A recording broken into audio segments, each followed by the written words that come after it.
Nos va a acompañar ahora mi colega del IAM3D Hub, Martin McMahon.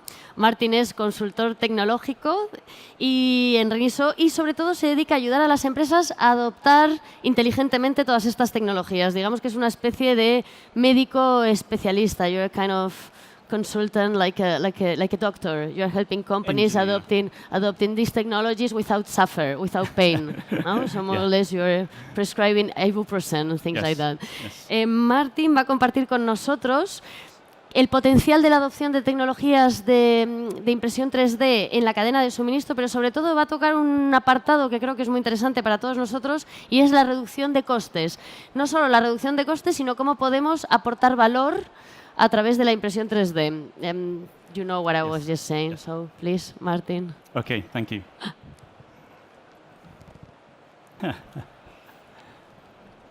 So I'm going to talk today about industrial additive manufacturing. And I'm going to introduce a few concepts around the cost of conventional manufacturing and how additive can actually make a change to that supply chain. You're probably all thinking, why there's a picture of food on the screen, and it's not just because it's just before lunchtime. This is because the question, is it just pie in the sky, is a question that industry is asking themselves about whether additive manufacturing is something that's real. Is it just a dream? Is it something that is actually tangible and achievable? And in English, we ask that question, is it just pie in the sky? Well, this is a question that Renishaw has asked itself many times as well, because we are a manufacturing business. So we have to actually confront this problem on a daily basis. So here we have a picture of a typical workshop floor, conventional manufacturing. And in actual fact, it's one of our own factory floor that we use in Renishaw for manufacturing thousands and thousands of metal components every day within our business. It's a highly automated, highly efficient, maximizing all of the capacity that we have for manufacturing within the business. And you might actually think, well, why is additive manufacturing then relevant to such an efficient business? And that is actually a question that we face. If we look at the yield that we typically get from one of these sites, these are quite impressive numbers. And in fact, there's no exaggeration. It only underpins that question, why is additive manufacturing relevant? Most companies would be very, very satisfied with this level of high output from their factories. However, if you consider that maybe one or two very complex components in your manufacturing line may take up a large proportion of that 140 production hours, then the cost of that individual component may not actually balance in the value of using that component. So, just going back a bit and looking at a very simple case of a process that's process for conventional manufacturing, we'll see that there are many steps where there is logistics involved, shifting stock in and out of a part. Those logistical steps quite often add to the cost of a component. But depending on which part of the business you come from, sometimes you don't actually account for those costs. So, looking at a very simple example of a single component manufactured in a single operation on a machine, you might manufacture 1,000 parts, and it would cost your business £5,000. You have to excuse my use of currency. Now, the typical way of thinking about how much that costs is simply dividing your total cost by your number of parts, and you get to £5 per part. This is very, very typical in industry.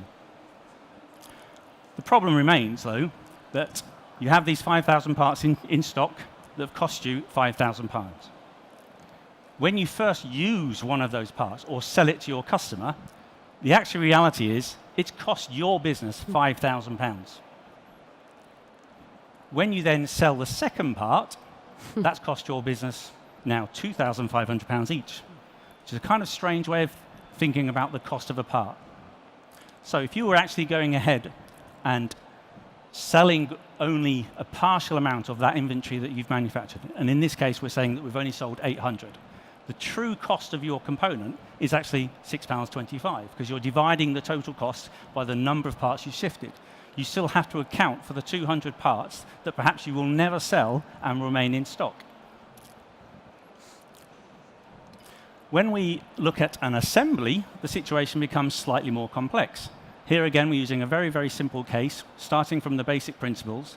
But we look at an assembly, there are more steps, more logistics, often more stock control, more management of those parts, and that adds to the cost.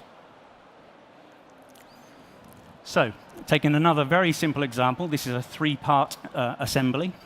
1 of part A, 4 of part B, 1 of part C. You might actually think, well, typically, how much would that cost you to produce the assembly? Well, typically, the way of doing that is you would just divide the number again of the purchasing those parts, and you add them all together, and you come up with £289. This is, say, what we call the purchase scenario of costing. An engineer might, though, think, well, actually, I'm only going to cost it from how I use the components. And there we see you get a different number. You're dividing the cost of using the parts by the number of parts you've used. And the reason you get a different number, of course, is that often, as a purchasing agent, you'll try to get the cheapest price for your part by buying more than you actually need, and those parts remain in stock. And that's the case for the part B and part C. They remain in stock, never used. So you have this idealized case of the part costing £289, and we think back again to the single component case that I gave before. If you don't actually use all of your assemblies, then it's not only the fact that you've got raw materials or individual components you've not used, you've now got a higher added value assembly in stock that you also haven't used. And in this case, I've used the example of just 1 part remaining in stock, giving you a total cost now of your assembly on the parts only of 334 or slightly more. And of course, we're not actually including in that any of the costs of the process route itself. So one of the first messages I want to actually just highlight today in terms of conventional manufacturing and where additive can start to make you think slightly differently is that unused inventory in your stock is actually something that distorts the real cost of manufacturing. Stock sitting on your shelves is a hidden cost of business, and it does depend on which part of the business you come from. And I know there are many accountants that will probably argue against what I'm saying. So if we now go back to the assembly case, but look at it in slightly more detail, those that are actually in manufacturing will understand that quite often you can't complete the whole process in-house. You often have to send out parts externally. That's using third parties. That's a lot more logistics, that's a lot more management, that's a lot more stock control. All of that adds to time, lead time to get your opponent to market, and cost. And if we just superimpose some illustrations on top of that to show you the stock movements, some of them are external, which are represented by the lorry. Some of them are internal, represented by the pallet truck. All of that will add up to your baseline cost for a component. And sometimes that's only accounted for at the end of the year in terms of overheads, not in the actual, say, BOM cost of a component. So now we move on to some slightly more relevant parts in terms of 3D printing. People are already aware that additive manufacturing can be used to reduce the assembly of a component. In this case, this is a real example with a company that we've worked in Sweden called Wasara. It's available as a case study on our website. But this started life as separate machine components which are welded and brazed together to form the final part. However, it actually involves some internal channels. And the channels are used for allowing water to pass through this component and exit at the side of the cylinder at 90 degrees. It's very important that those channels are not blocked. However, the process of manufacturing that part uses this brazing and welding, and quite often that makes it difficult to inspect these channels, and actually it can block the channels and prevent them from functioning properly. So, by building in one single item, in one single time with additive manufacturing, you can reduce quite a lot of those external steps. In fact, this part can be built totally in one go, right first time. There are no rejects because it functions every time. And even though the manufacturing cost is more expensive than the sum of the individual components, because you've eliminated the external assembly, the overall cost is actually less expensive than the original component. Therefore, we've made it a lot cheaper. But there are many more benefits in a part like this. First of all, because it's manufactured in one go, it actually functions better than the conventionally produced part. This means that when something goes wrong, usually you have to take the machine down, you dismantle it, you have to find the part and replace it. That takes quite a lot of time. In order to actually save time, people will stock that item and keep it in stock for an unknown period of time. With additive manufacturing, knowing exactly how long it will take to produce a part, you can program the time that it takes to dismantle your machine and start the manufacture of your additive part at the same time. Therefore, you're not losing any time. This allows you to think about, do I actually need to stock any items at all? Can I just print it exactly when I need it and at the time that I need it, or even closer to where I need it? And that's one of those benefits that additive can do to help the supply chain. The next example is something that some people may have seen quite a lot about, because the space sector is something very interested in additive manufacturing. In this case, we're taking a great number of components and reducing it to just one item. These components are usually bought in vast quantities in standard formats, because the engineers don't know what configuration they're going to need to design their final component. So this means ordering well in advance, very costly items, and keeping them in stock for great periods of time. However, in additive manufacturing, you can obviously print that exactly as required at the time that it's required. In this simple example, that's 105 items reduced to just one. 7 stock keeping units reduced to just one. So, in terms of 7 stock keeping units, that's obviously fewer parts to order, fewer parts to stock and manage, that's lower logistical costs, less purchasing paperwork, reduced packaging, and that's an environmental impact as well, and obviously lower transportation costs, because you're not transporting those 7 parts, you're only transporting 1. So vastly simplified parts and dramatically reduced end-to-end process will lead to cost savings. And that's really the second message that I have today. Is lead times are usually much lower with AM, because they can be programmed closer.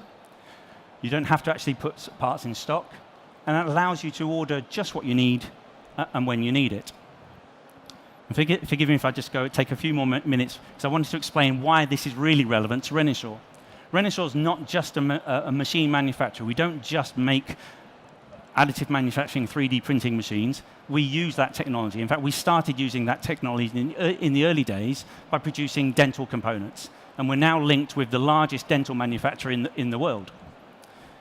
We also developed that process to produce implant parts for the UK hospitals and for other European hospitals. And we've shown that we can dramatically reduce their costs, their theatre operating costs, their time to plan theatre, and also eliminated the need for some of these hospitals to carry any stock at all, because we manufacture the parts only when they need them.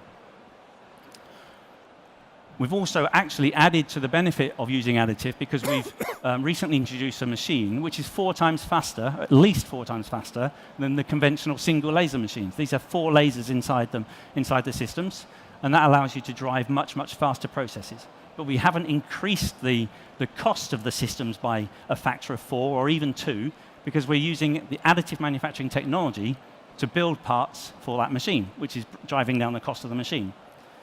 Now, I'm just going to show a very, very brief video, because we must see some video of additive working. And this is the 4-laser system itself being used to build one of the components inside our own machine. And in fact, this is the scan head which drives the lasers. And you can see it's quite a quick process.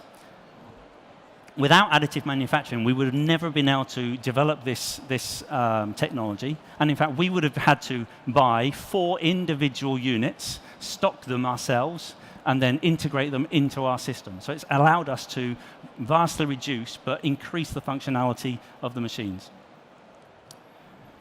So the part here you can come and see on display on our stand is highly innovative, cost-saving. It allows us to achieve great advances in the technology, and of course it's patented. That's one of the things that Renishaw are very keen to always do. So I started the talk with the question, is it just pie in the sky? And I'll end with another very famous English saying, is that we like to say that you can have your cake and eat it. And in the case of Renishaw, that's very much the case. We've proven that you can use additive manufacturing to the success of a business.